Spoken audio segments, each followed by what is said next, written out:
What is the Press Freedom Index? Who is RWB?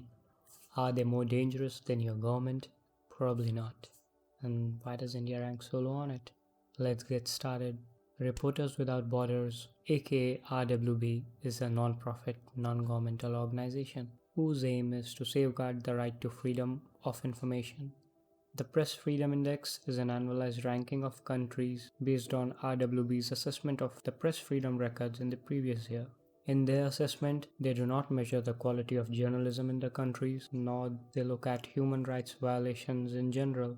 It rather intends to evaluate the degree of freedom that the journalists and news organizations have in each country and the effort made by authorities to respect this freedom. And now the fun part. Why does India rank so low on it? Currently, India ranks 150 out of 180 in the 2022 index. There are several reasons for such a low rank. One biggie is the lack of legal protection for journalists. The laws of the land do not provide adequate safeguards against harassment, intimidation, and violence towards journalists.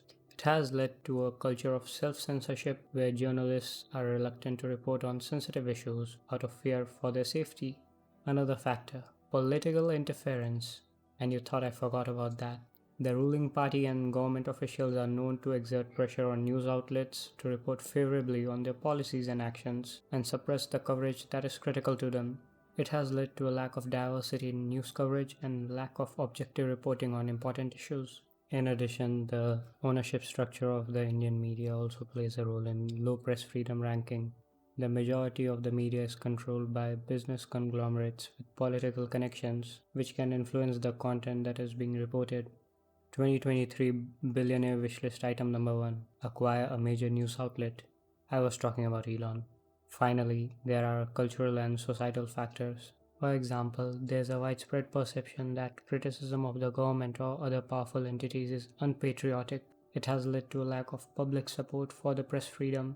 In conclusion, the low ranking of Indian news media on Press Freedom Index is due to a mix of legal, political, economic, and cultural factors. There are three musts to improve the situation. Legal protection must be reinforced for the journalists.